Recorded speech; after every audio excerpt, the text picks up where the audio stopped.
How's everyone doing? So, Strength Chat episode 73, and today I've got a very special guest for you. Today I'm joined by an S&C coach who's worked with teams in the UK, China, Australia, Argentina and Japan. He's also been a guest speaker and consultant for various elite level clubs, universities and unions. Today I am joined by the one and only Keir Wenham-Flatt. How are you doing? Good, brother. You caught me, as I said, you caught me at a good time. I'm on holiday. Well, you've brought the weather over to you, back over to the UK. It's been really nice past couple of days. Yeah, it's not been too bad. So, how are you doing? What have you been up to, working on recently? Well, multiple fronts. So I have obviously my day job, which is College of William and Mary. I am there. I'm the director of athletic performance for the Olympic side, which is more to do with the management of the structure, helping our strength coaches that work there to work better with their teams and assist the athletes and the sport coaches. Then the bulk of my time is taken up as the coordinator of football performance. So that right now is my only team that I work directly with. I would say that within William and Mary, we're trying to do a really ambitious high performance project. Right. Myself, I was recruited by a guy named Eric Coram, Dr. Eric Coram now. He made his name in college football, Kentucky, Florida State, Arkansas, Mississippi State, and did 2 years at the Texans in the NFL. He was recruited by our athletic director, Samantha Hughey. And I would say essentially what we're trying to do is a model which is difficult to do in professional sport, but then apply it to the college system. Yeah. So the strength of, not even a strength, the reality of the college system is that with all of the sports offered and all of the athletes that go through a typical Division I college, you have coaches that just end up doing cookie cutter programs. Right. The same thing for all sports, and the emphasis is more on get them in, get them out. And one hand doesn't know what the other is doing. That's what I wrote on an NSCA group the other day. Yeah. People are talking about what's the next big thing. And I was like, well, let's concentrate on doing the current things well. Because at the moment, we do a terrible job, which is you'll have strength coaches that could probably walk past sport coaches in the corridor and not know who they are. Yeah. Same with the medical. Medical doesn't know what S&C is doing and vice versa. The sport coaches don't know, whatever. They don't understand. They don't care what high performance looks like.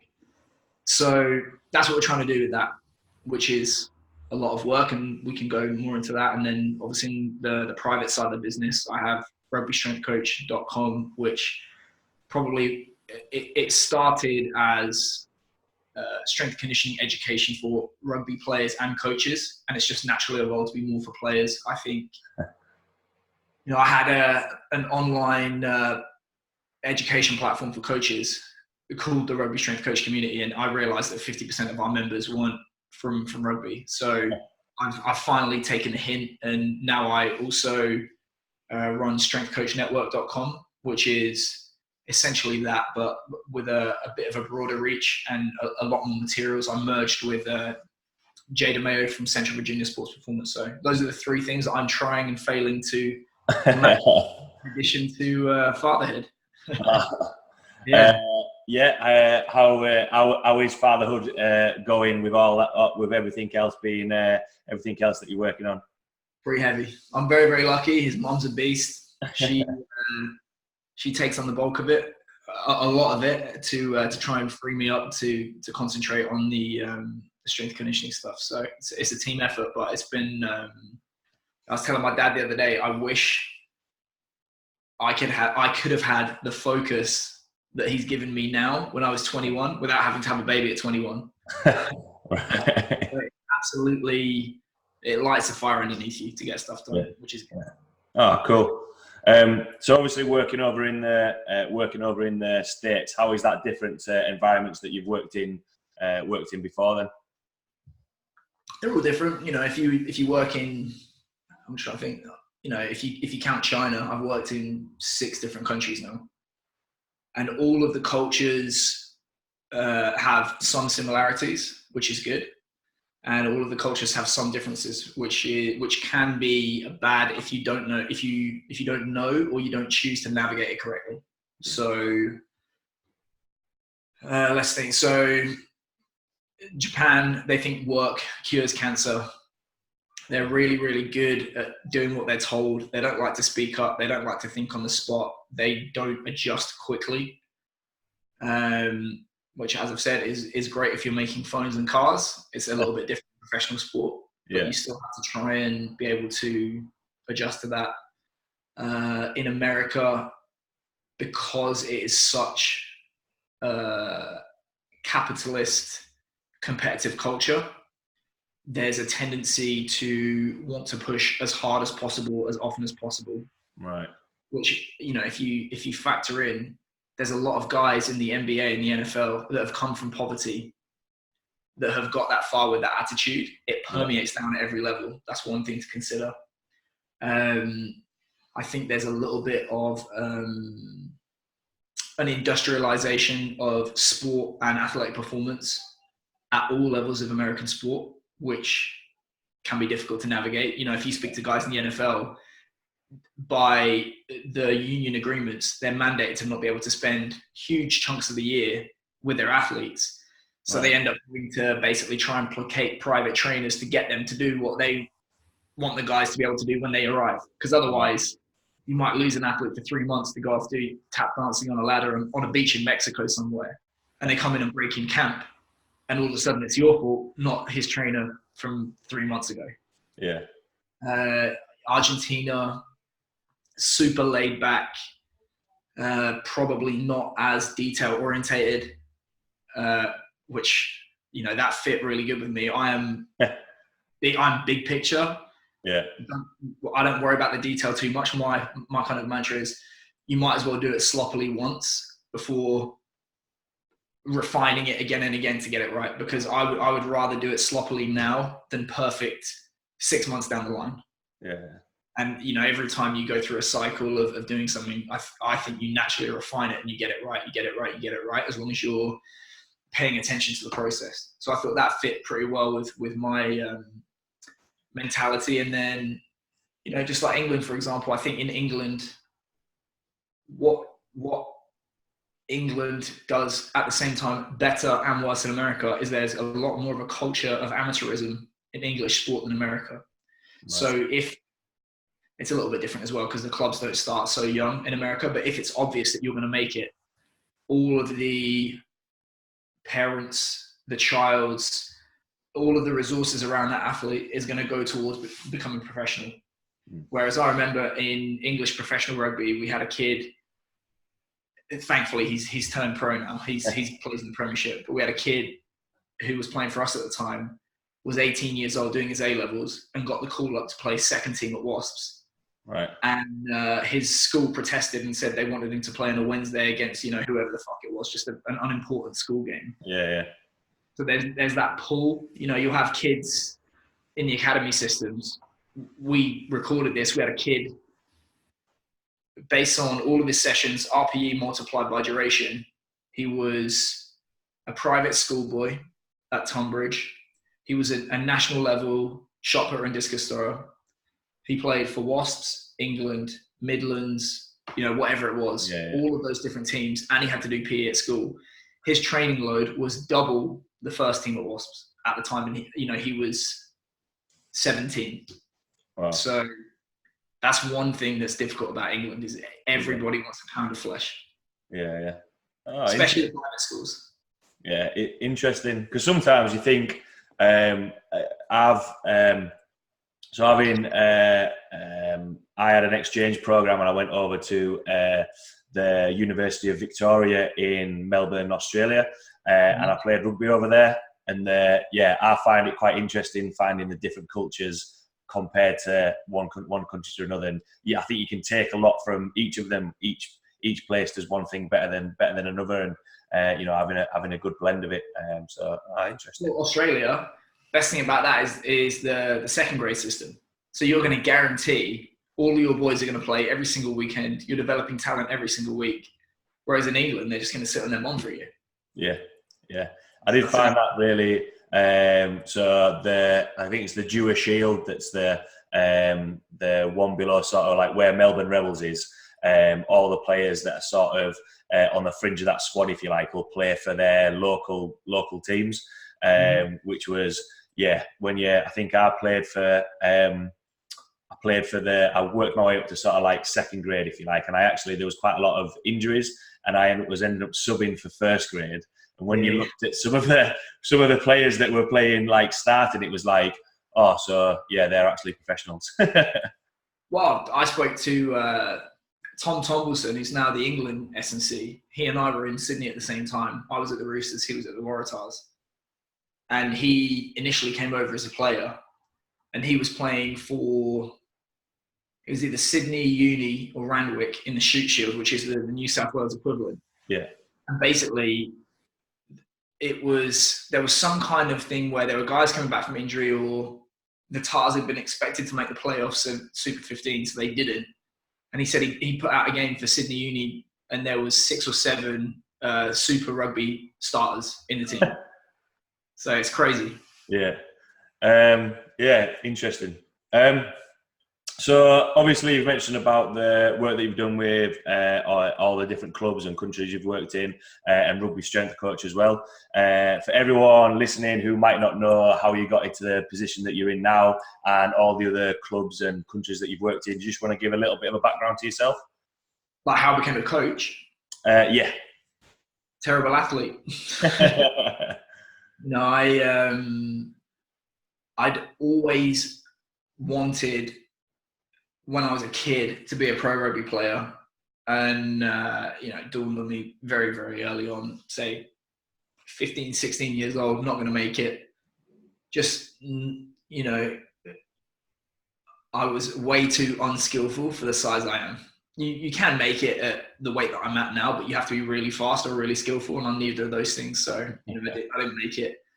And intellectually, academically, I found school pretty easy. I was training myself to become a better rugby player. Then I realised I was enjoying the training just as much as everything else, and I decided, with a small deviation, to start a psychology degree, which I quickly quit. I ended up getting an undergrad in sports science. And it took me a long, long time to be able to get an internship in sport, because I was so terrible as a coach. That's one of the major criticisms I have right now of graduate and postgraduate education in a variety of, so I'm just going to turn this sound off, in a variety of different environments. Yeah. Is I was not a coach. So I spent 2 years of failure, banging my head against the wall, whilst doing my master's degree to get an internship at London Wasps. And it's all kind of come full circle, because that was my first boss brought me over to present at his new business last week. So it was all, very full circle, almost 10 years later to be brought back. But I started at Wasps as a full-time intern at the academy. And they basically created a position for me in the second year, which was, below the living wage. I had to have 3 other jobs to make it happen. Right. Then I moved up to become head of academy, which was a little bit of a consolation prize, which I decided there's nothing wrong with it. But I decided that it wasn't what I wanted to do. It wasn't moving along at the pace that I wanted. I could have been in that job for 4 or 5 years, which I didn't think was acceptable to me. So I moved to Australia, and just through dumb luck, I was asked to fill in for somebody else who'd been contracting to Argentina for EXOS. Their exact words were, "You could be out there for a week, you could be out there for 12. Do you want it?" And I quit a job in Sydney. They said, "If you take this, you're done, you're not coming back." And I said, "Well, yeah, no problem." So financially, that could have been hanging over my head.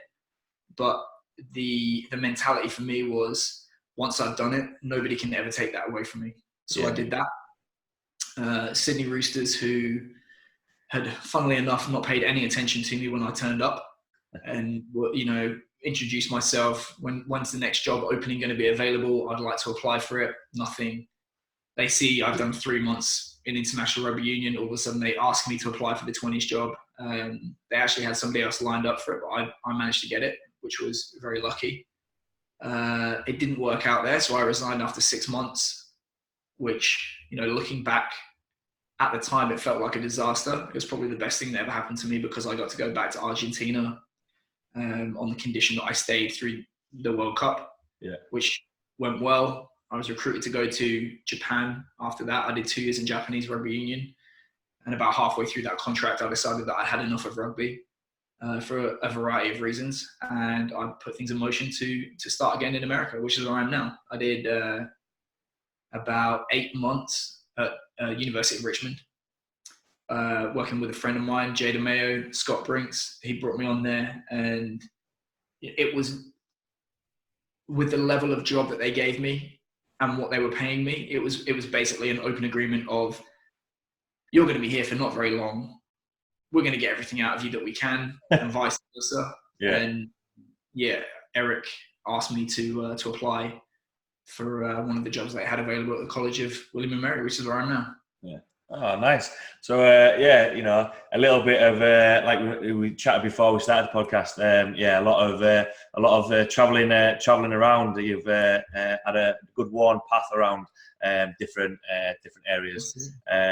What was there any? Obviously, you mentioned about in Argentina that sort of fitted your style. Was there any?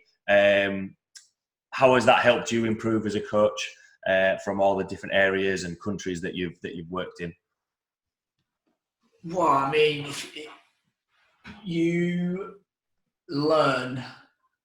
Well, I mean, I will say this about EXOS. EXOS is an awesome company to work for, because, there you go, I'll plug them. Go out and do their education, ask to work for them. They're an excellent company, because what they teach you on the education is, they're not saying, this is how we do it, this is right, this is wrong. What they give you is a framework to organize your thinking. And they force you to learn how to adapt what you're doing to different environments, and have a set of criteria by which you judge different ideas and different training tools. Yeah. So that's basically how they work. If they put you in, or how they worked, this is 6 or 7 years ago. But if you did an international job for them, they tee it up. I mean, I got sent to China and Argentina, having never met a guy in person that put me in for those jobs. That was it. Yeah. I've since met him multiple times, Brent Calloway, awesome guy. So they'll say, oh, okay, we got a gig for you. It's in Argentina in a week. Here's your ticket. Off you go. And you basically hit the ground. You're like, right, fuck, I don't speak Spanish. I don't know anyone here. They don't know who I am. And, you need to win the World Cup in X amount of years, or you need to win the rugby championship. Yeah. So it's pretty heavy. But if you can survive and tread water there, you can, any country where they speak English and you actually have some infrastructure, it's just way easier. Yeah. And the advantage of working for EXOS is you have all of their resources, all of their staff, all of that behind you. And when you come in as the EXOS guy, you fight a lot less battles, because you're a consultant. They're paying through the nose to EXOS. Right. All this information. So you get paid whether they buy it or not. So you can just, yep, here's the deal. Here's what I'm suggesting. And they take it or they don't. And in terms of the working dynamic that we had in Argentina, it was awesome to do. So I think it teaches you to basically to think on your feet and survive and be adaptable. And I think getting that taste of other cultures, it forces you in a good way to learn how to tweak what you're doing to your environment. Like I think I wrote once, culture is like the wind. You can choose to sail directly against it and go towards your destination, and you're not actually going to get there very fast at all. Whereas if you just take your eye off the destination a little bit and sail with the wind, you can harness that. Yeah. So there are ways to harness the culture of the team that you find yourself in to actually achieve more. It may not feel like it at the time, and you have to try and be, I say try because I still struggle with it. You have to try and be mature enough to understand that incremental progress that you find a little bit distasteful is way more productive than my way or the highway. Yeah. For the most, yeah. Yeah, I think a lot of it is as well when you're on about culture is when you're going into an environment like that, you've essentially got to, try and build a relationship with the people that you're working in, especially if you're going in that. Unquestionably. You try telling somebody that doesn't like you that they're bad at their job. Not gonna. You could be 100% on the nose, correct in your assessment of their ability. If they think you're a dick, it will go in one ear, out the other. Yeah. So you have to have a strong enough depth of relationship that when they give you that criticism, and I've had criticism like that, it still stings, obviously, but then you have to go through the mentality of, well, it comes from a good place.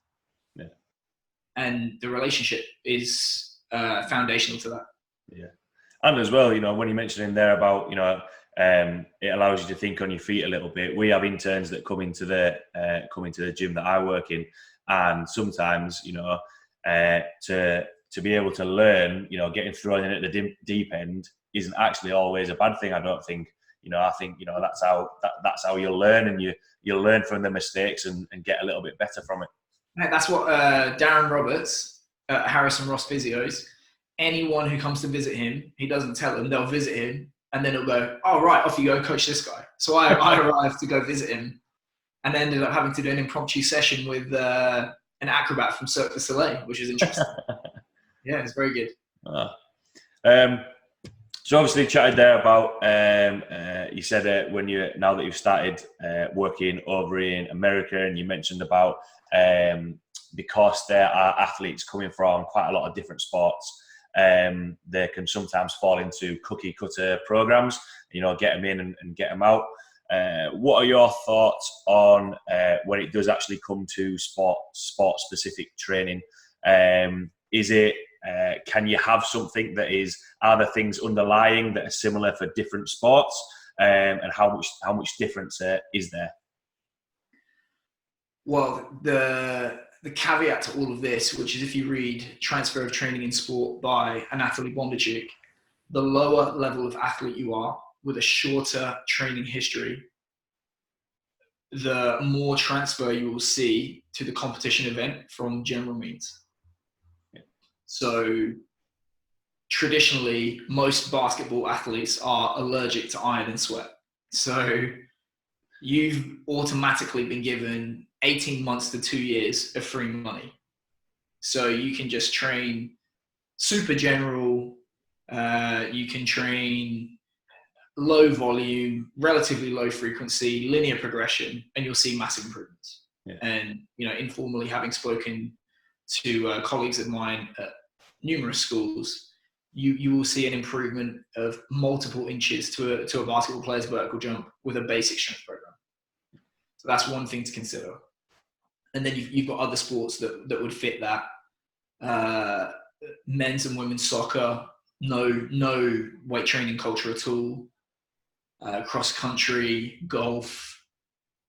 The first 2 years, it's hard to mess up as long as you're training in an intelligent manner and you're overloading them, they're adapting and you're progressing. It's fairly simple to do.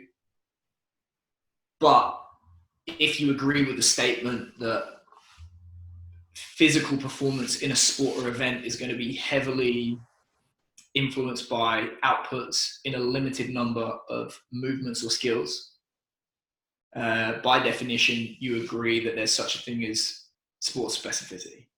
Because unless those KPIs continue to improve throughout the athlete's career, robustness aside, you are not doing your job as a physical preparation coach in the environment that you're working in. Your job is to make those numbers go up while keeping the athlete as healthy as possible. So healthy athlete, no improvement, okay. But ultimately, you want both of those things to improve. Yeah. So sport specificity and the selection of training means which are more specific are are forced to do after those first 18 to 24 months, when general means no longer transferred to the competition event. And then it doesn't mean that if, for example, you have a shot putter, that you go immediately from achieving a double bodyweight back squat to overspeed, underspeed, heavy and light shot put, for example, and then that's all you do. There's going to be a gradual progression throughout the athlete's career where you prioritize means which are progressively more specific. Yeah. So, for example, it may be that you go from a full depth back squat to a half squat, to half squat against bands, to half squat jump from pins, for example, to I call them barbell throws, landmines. Yeah. Landmine, pick it up, throw, twist, punch, to heavy and light balls, all that kind of stuff. Yeah. You can have elements in the program which are highly specific for novices, and you can have elements in the program for advanced athletes which are highly general in nature, but the quantity of each that makes up the program is going to vary massively. Yeah. And the role of those elements is going to vary massively. So that's not to say that elite level shot putters never squat. All they're doing it for, though, is to increase robustness, to increase muscle mass, and to lay the physical foundation that allows them to build event-specific qualities on top. Yeah. Whereas in the novice athlete, you're actually getting transfer from that stuff. And then if they do heavy and light balls, it's mostly for technique, and it's just to keep them ticking over. Yeah. So I'd say you need to have all elements throughout the athlete's career, but the relationship's going to vary year by year. And obviously the challenge of doing that in a collegiate environment is, using us as an example, we have 23 sports, 540 athletes for 4 coaches. Wow. And then if you look at the team sports like football, there's huge variation between the positional groups, which we dabbled with this preseason, and we just about got it to work because we program bigs, mids, and skills. Right. But even within that, defensive linemen are going to pass rush, offensive linemen are going to block. Yeah. So you have to kind of make it work, and that's the challenge. And I'm not saying that we've fully figured it out, but we're in the process of trying to figure it out and trying to empower our coaches, sport coaches and athletic performance coaches, to do a better job of that. Yeah. And firstly, I would say in America is getting coaches to understand the importance of those KPIs. Yeah. Because if you ask a lot of coaches in America, what's the function of a physical preparation program, they'll say to get bigger and stronger, which is not the case. The case is to get better at your sport. Sometimes size and strength may be correlated with that. Yeah. But you'll have guys that put huge amounts in their squat, huge amounts of weight gained, that get slower and less explosive. Yeah. Failure. Yeah. So there's a guy or a coach that I work with at the gym he sort of runs the athletic side of things. We were chatting about it, and it's like, what makes within sort of team sports, what makes the biggest difference? Being able to just take a rugby example, being able to bash someone out of the way, or being able to change direction at speed and accelerate, and and that sort of stuff. Well, here's one for you. Having read Fergus Connolly's Game Changer and going down a rabbit hole on warfare, basically, if you look at sport, it's just warfare where people don't die. So if you look at the history of warfare until around World War I, which was you dig a trench, I dig a trench, and then we basically keep throwing men at the problem until one side gives up, right? Yeah. That's attritional warfare. Even in attritional warfare, if you win, you incur a massive cost. Yeah. Economically, morally, human lives, all that kind of stuff. So then the Germans came up with the Blitzkrieg, Schwerpunkt, I think it's called, style of warfare, which was a targeted, focused application of your resources at the weakest point of the enemy to create an uncontested opportunity for victory. Yeah. And this is where sport somewhat learns from it, but could learn better, which is I'm going to run at that guy and run him over, is the attritional trench warfare. You see guys all the time that carry through contact and they end up knocking themselves out. Yeah. So really that should be your last port of call, and evasion and the creation of space and uncontested opportunities to just put someone through the hole should be your first. Yeah. It's that mentality we have to catch up with, I think, in sport. Like if you listen to special military units all the time, they always say that they're never going to enter into a fight which is not an unfair fight in their favor. Yeah. Like when they went to get Bin Laden, I think there was like 100 SEAL Team 6 people, all these helicopters, dogs, blah, blah, blah, for 5 guys in a house. If it's good enough for them, it's good enough for sport. Yeah. It's funny you mentioned as well. So when you're on about sort of running into a guy and knocking themselves out, why I laughed there as well is so our players are forward in rugby union, and I actually did take the ball in once. Why I remember it is because I was actually I thought, I know, I'll use my size a little bit and I'll barge over the line and score a try. I ended up going into someone's knee, knocking myself out, and my teammate behind me actually ended up scoring the try, and I'm sparked on the floor, just being, well, yeah, we could have passed it out wide, but yeah, it doesn't always work. Just that, hammering against the wall. In the short term, it feels like there's no difference in the short term, but when you extrapolate that over a career, it can mean years on a career. It can mean lots of money, health, all that kind of stuff. Yeah. When you're mentioning about coaches, then when you mentioned, you've got an athlete that's healthy, but not everything is going in the right direction. From a coach's point of view, I think, and we touched on this a little bit when you mentioned about the different jobs that you've had and different teams that you've worked with. I think sometimes people are frightened to make mistakes and are a little bit restrictive in what they want to do. In terms of making sure that yes, they stay healthy, but like you say, those outputs are always improving, or they're showing to be improved.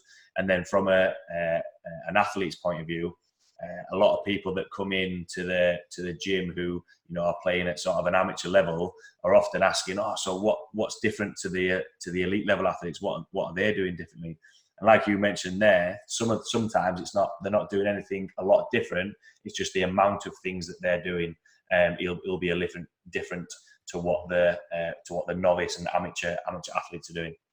Mm-hmm. Yeah. So when you looking at sort of this sports specific side of training, a lot of people will go down the route of carrying out research and looking what the research says when it comes to working with different sports. Have you found there to be commonalities between different sports that people can, or coaches that can look at to help point you in the right direction of what you will be doing when it comes to working with different teams?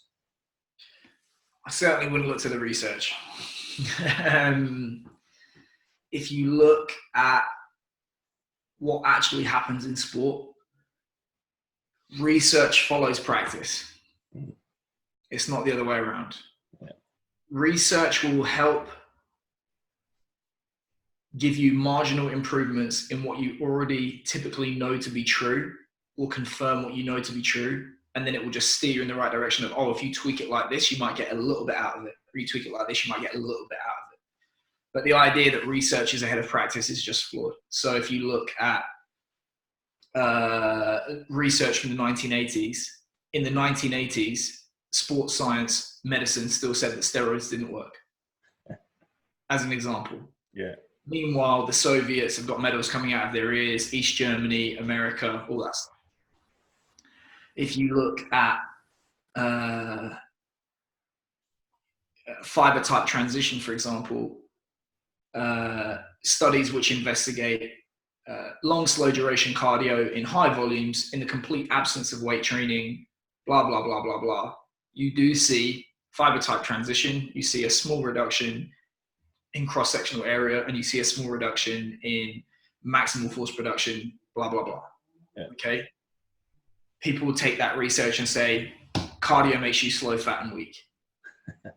Well, why is it for 3,000 to 4,000 years, combat sport athletes have performed road work to improve endurance? Yeah. Because in those environments, if an idea doesn't work, you get removed from the gene pool. Yeah. You could die. You could die, or you're going to lose. And people look to, not people look to.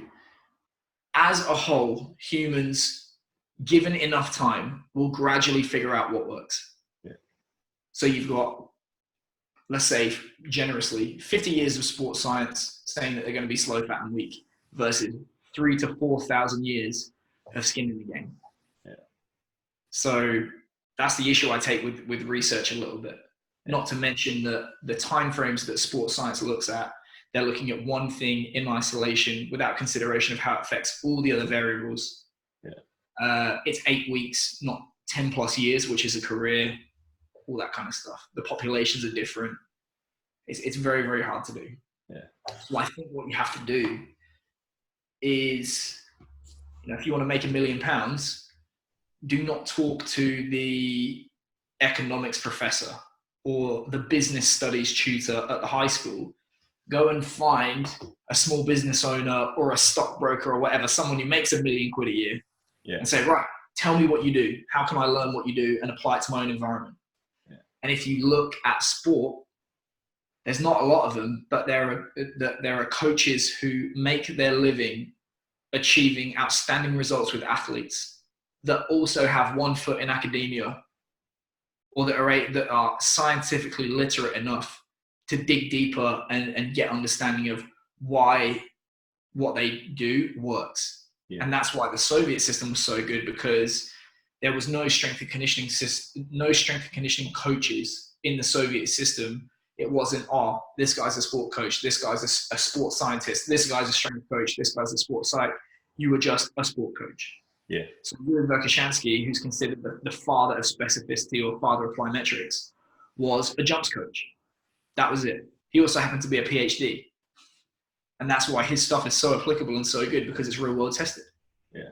Dan Baker won multiple premierships with Brisbane Broncos, also a PhD. Mladen Jovanovic, Eric Corum, the list goes on. Yeah. And, I'm lucky enough to know a couple of those guys. Yeah. And that's the difference, because it's real world tested.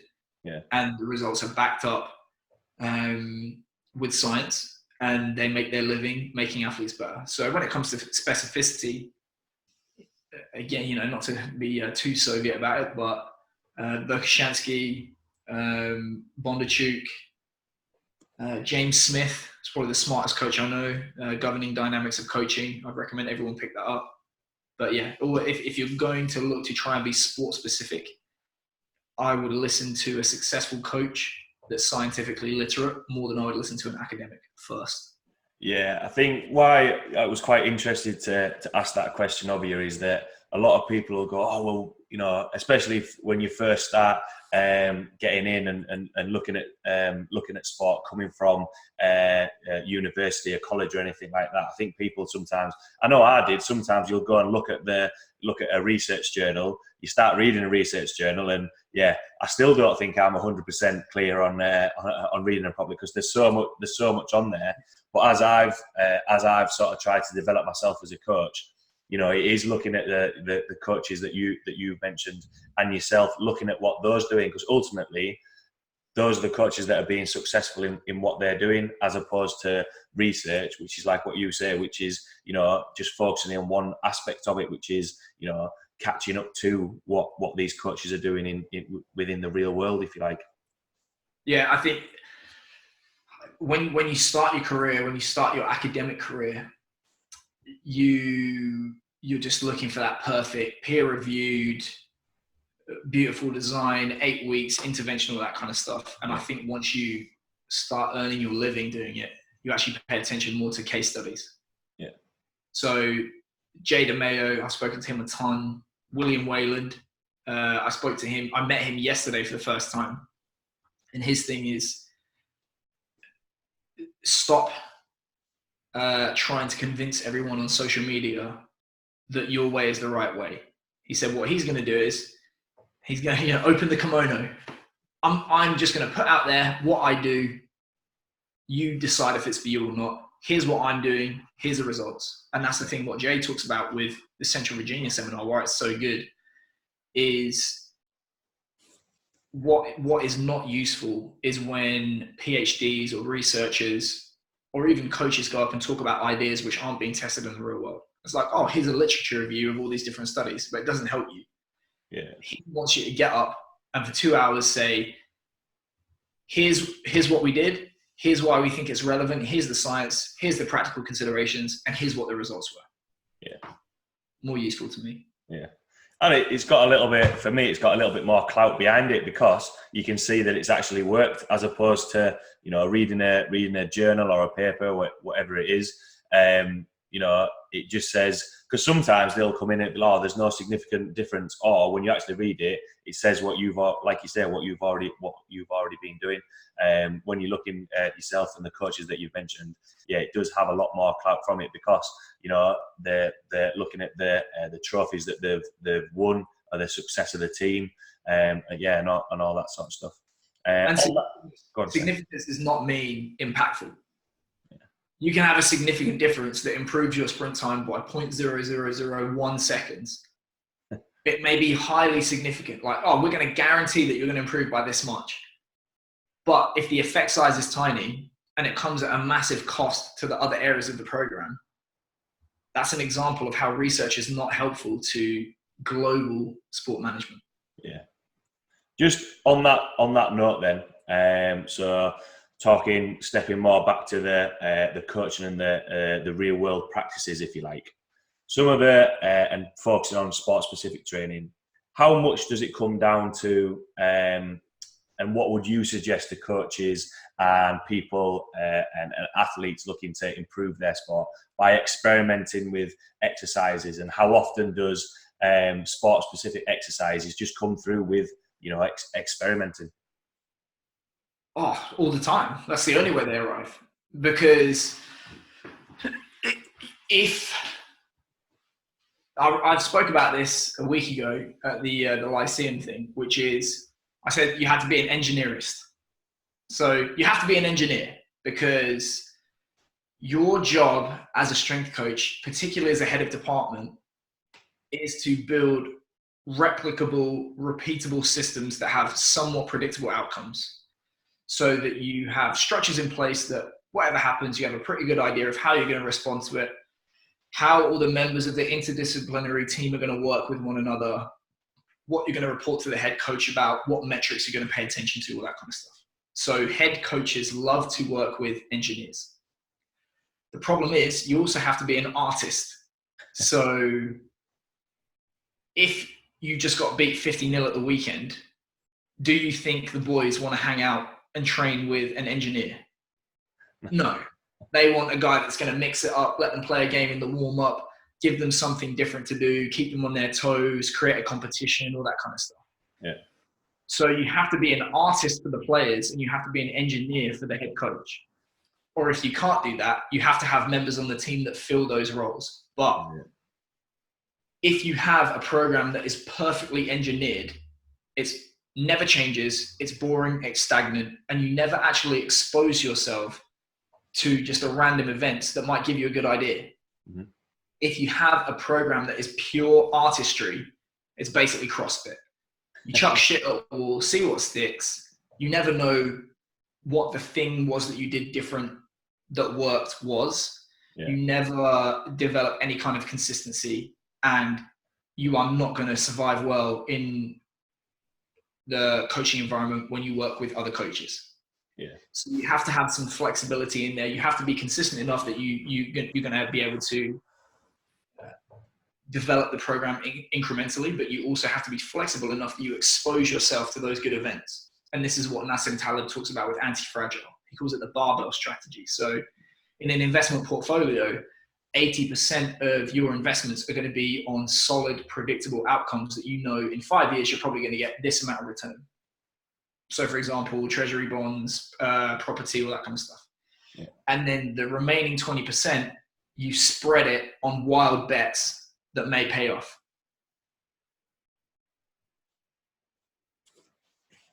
Returns. But you also, you expose yourself to those massive returns, but you also insulate yourself from the risk that it's going to blow up. Yeah. And it's the same thing in programming. So Stuart McMillan talks about 70%, I think it's 70% no, 20% think, 10% guess. Yeah. And my opinion is, to follow on from what he said, if you 100% know in your programs, either you're a liar or you're going to have extremely bored athletes. Yeah. It's funny. We have with the coaches that I work with, we have a meeting every week to just talk about coaching, what can we improve on, and all this sort of stuff. And I actually chatted with a couple of the clients and athletes that come in, and mentioned that they were saying, what is the clients asked, is this program 100% going to work? Do you know exactly what we're going to do? And I said, well, yeah, some of it will, but some of it is we're going to play around with it. And I kind of like, going back to talking about the culture side of things and building relationships.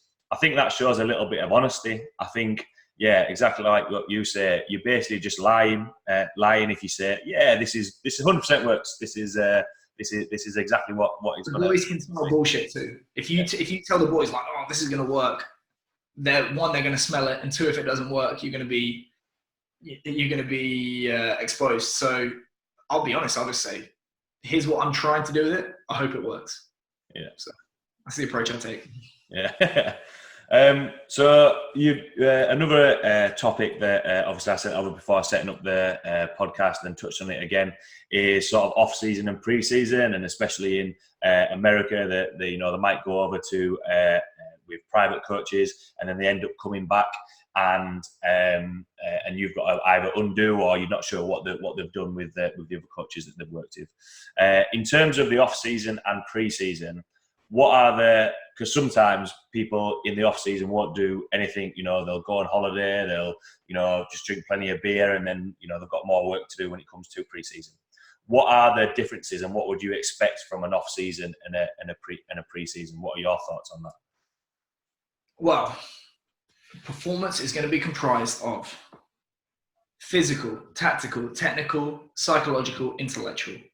So physical, speed of movement via nervous system, neuromuscular system, metabolic system, physical robustness to injury, basically making sure that you're not going to break. Tactical, ability to always operate from a strength of position, never from a position of weakness, create uncontested scoring opportunities, and win. Technical preparation, execution of problem solving, sporting skills in an unpredictable environment, creativity, all that kind of stuff. Yeah. Psychological, minimization of the gap between your maximum performance potential and what you do under intense physical and psychological stress. And then intellectual is the mentality, the intelligence, the mental skills that you need to be able to develop those other four areas day to day. If you think about the different phases of the year, and we'll work backwards from in season is about execution of the game plan, a minimum of once a week, peaking for Saturday. And there is a fundamental difference between development of ability and expression of an ability. Because as with all things, the more you work on it, the less return you're going to see in the short term. So if you just hammer strength physically, you're not going to look very strong for about 4 days, possibly longer. It takes weeks to realize strength. Yeah. Same thing tactically. If you're working on new tactical schemes and making a lot of errors and trying to find your way, that is not conducive to high level performance every 7 days. Yeah. Same thing technically. You do not want to be in the middle of a game thinking deliberately and slowly about, now, what did coach tell me about when I pass like this? I have to work on this, blah, blah, blah, blah, blah.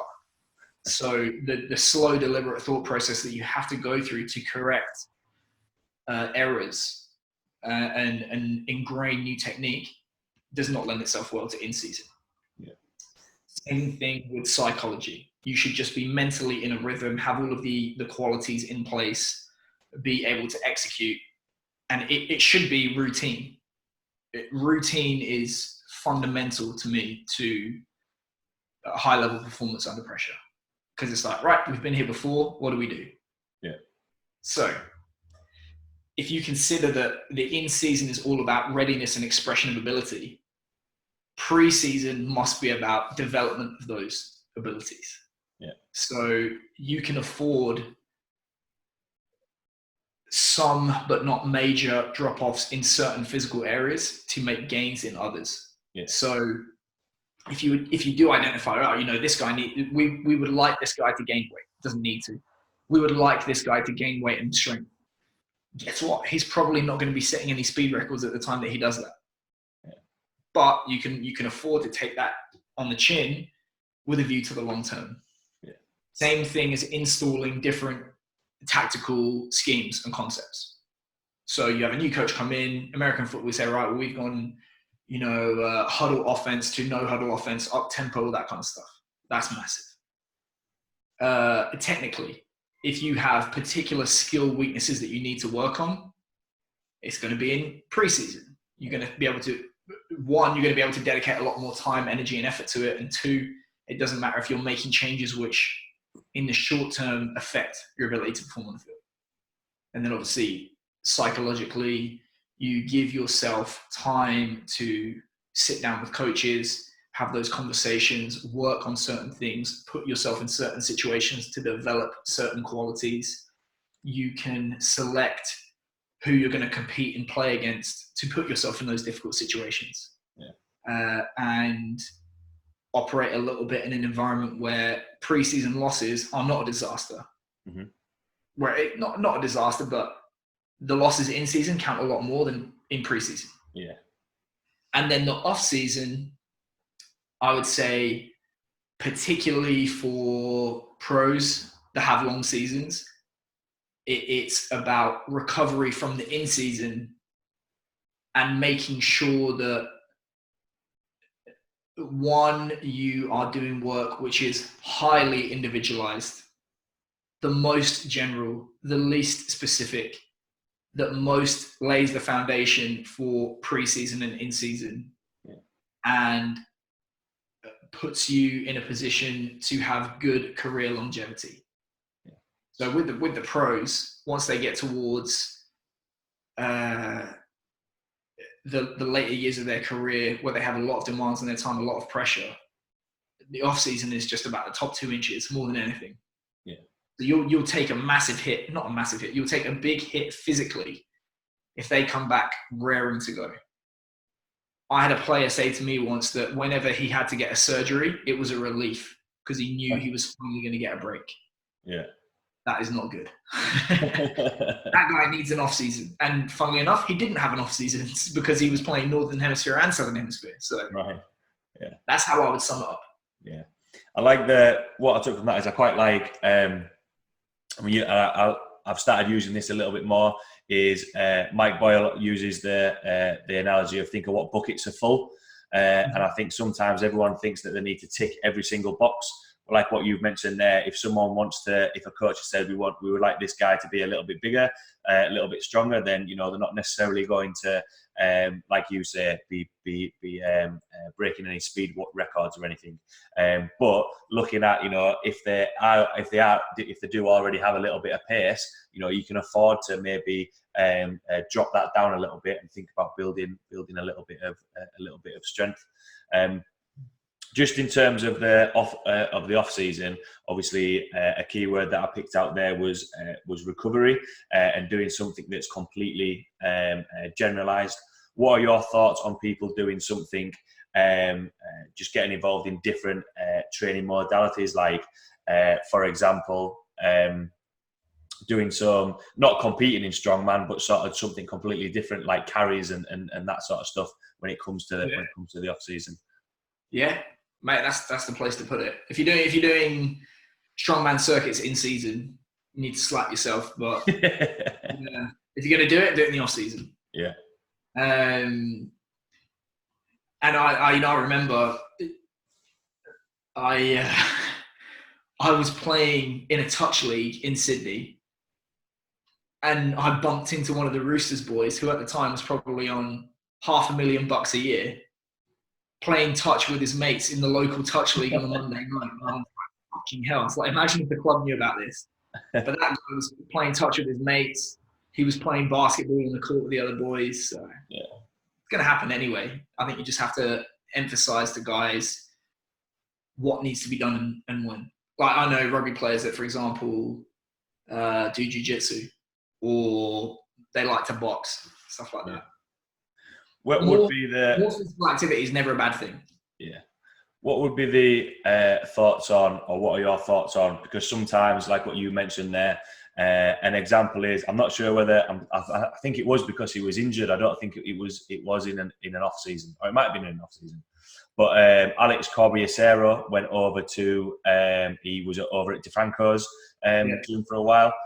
What are your thoughts on people who in their off season end up going to a private coach and make it a little bit more, try and focus on a little bit more specific? Because obviously it was only because literally why I thought of that is when I was thinking about the questions to chat to you about, it was actually on a podcast that I was listening to of DeFranco's, and he mentioned about Corbiasero being over there. What are your thoughts on that? It's nice for boys to go out to different places and see different styles of training. But the idea that, I want to say he was at London Irish at the time, the idea that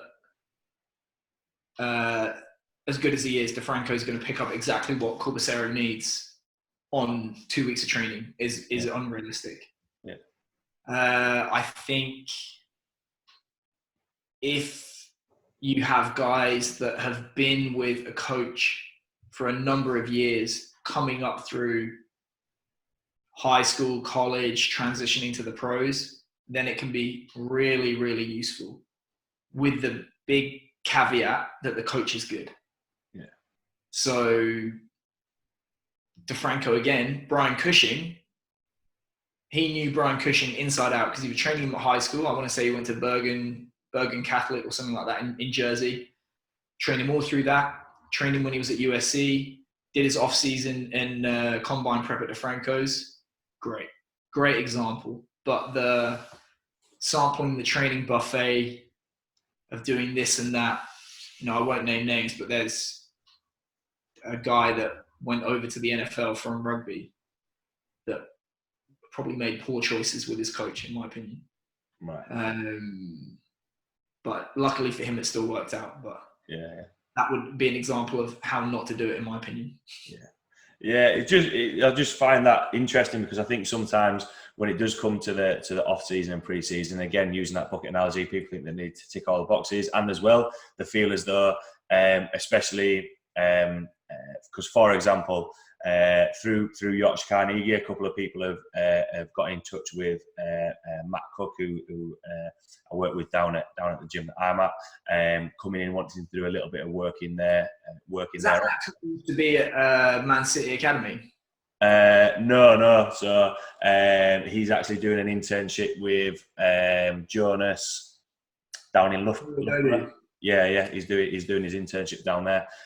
So the more we sort of chat about everything, the more we a lot of things is being cleared up, and with the more we chat about it, why again I asked you about that question about experimenting when it comes to sport specific. We are experimenting with everything at the minute now. We're playing around with quite a lot of stuff, which is good. On that note of obviously mentioned there about Yorkshire Carnegie players getting in touch and coming down to the gym that I'm working at. What are your thoughts on the what would you expect? What would the increases that you expect? What would you expect to work on when it comes to transitioning from off season to pre-season? Is there something? Would you focus on one thing, trying to get people see an increase in people getting faster, or what would be the expectations of that? Depends on where the athlete's at in their career. It depends on how much fatigue they've accumulated throughout the season. You're not going to have the same goals for a guy that plays 80 minutes a weekend versus a guy that's got splinters in his arse. It depends on the quality that you're trying to develop. You know, if you get, for example, a 10% improvement in speed, that is unreal. If you get a 10% improvement in strength, who cares? Not who cares, but you know, a 10% improvement in a sprint is like you're taking a tenth and a half off someone's 10, which is ridiculous. Yeah. If you do that in strength, you go from 150 kilos to 165. Well, it's good in a squat, but you know, who cares? Yeah. It depends. It depends. I think it also depends on how naturally gifted the athlete is that you're working with. Depends on their training history. We had a guy recently, one of our kickers, his squat, he's gone from a legit max of 275 pounds end of last season to our most recent testing, he did 335. So he's gained 30 kilos in his back squat. Yeah. You know, we're not going to do that with a fifth year or, you know, a guy who's becoming a senior. We're not going to do that. So the answer is it depends. That's the difficult answer. Yeah. Because people will come in with expectations of, especially, you know, when it comes to the training program, whether it be going out and, you know, seeking other coaches with an expectation of, so, you know, I need to, for next season, I need to be faster. I need to be stronger. And sometimes I think they can put a little bit of an expectation on themselves. But when they can do, but here's the flip side of, well, there's two ways to look at it. One is you set a target, and then if they flop, not if they flop. If you set a crazy ambitious target and they don't hit it, they're going to get really disillusioned and demotivated and give up. Yeah. And if you set a modest to a decent target and somehow they blow it out of the water, they'll just pat themselves on the back and you'll be like, oh, they've got more gain. They've got more gains, more progress on the table that they can take advantage of. Yeah. So it just needs to be process over outcome. Yeah. And you say, well, we don't know how much the progress is going to be, but if we do these things and do them right, we're going to be moving in the right direction, and let's see where it goes. Yeah. I think it comes back to that, you know, when about the program of going back to that point that you made of speaking to the clients and the athletes and saying, we're going to try this, we're going to see how it goes. On that note of you know, when you're chatting about people that are coming in for sessions, and so I did an internship over with Bradford Bulls and Yorkshire Carnegie. I found that the amount of time that say again, sorry.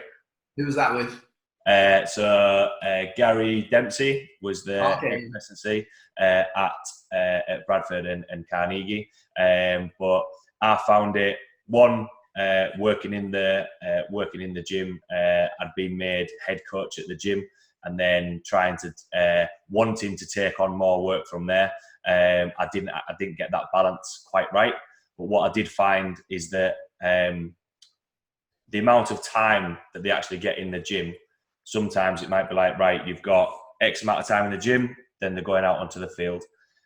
How do you make a template or the idea of the program so you get the most benefit within sometimes not a massive amount of time in the gym?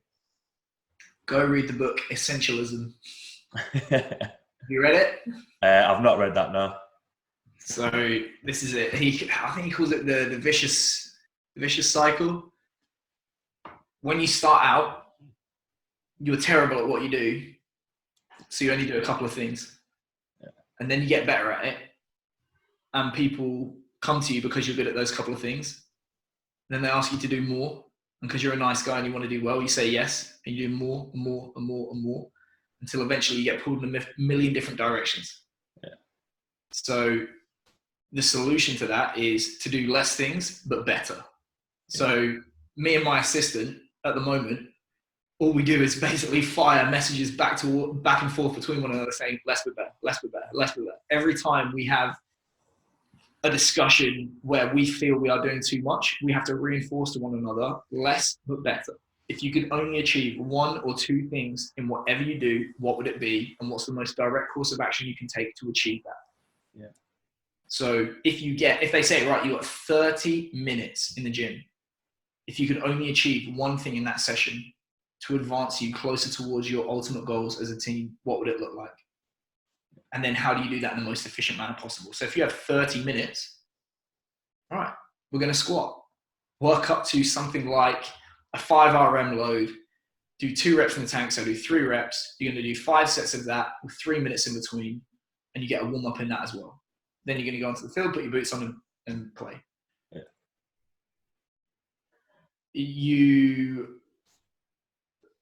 I've written, if you don't have anxiety that you're neglecting certain things in the program, the chances are you are not being focused enough and prioritizing other things enough.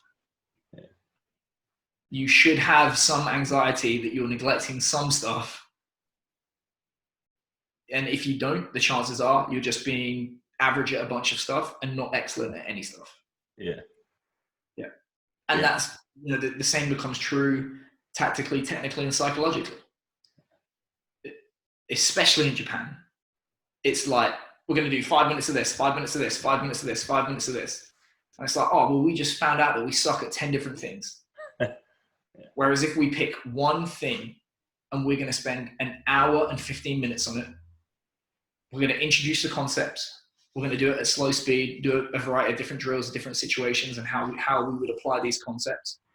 Then we're going to do it at full speed with high quality. We're going to get it right for a limited number of reps, and then we're going to stop. Yeah. I think you could change Japanese rugby with that. Yeah, I find that because it was something coming from a coaching background where people will come in and you might have a full hour with them, so you can take your time a little bit. You might see them X number of times a week, to them being saying, right, you've got 30, 40 minutes to get the gym session done. I do find that going sort of full circle, if you like, what you were saying about what we chatted about at the start, being thrown at the deep end, being able to think on your feet is a good trait to have. And a key word, being efficient in what you're doing, rather than trying to tick all the boxes and do loads of other things. It's a little bit like what the thing at the minute is that we've been spoken about. Instead of doing loads and loads of coaching cues, instead of giving them 4 things to think about, right, let's try and only give them a few key cues to that, mate. They're going to get it right most of the time. Repetition is the mother of skill.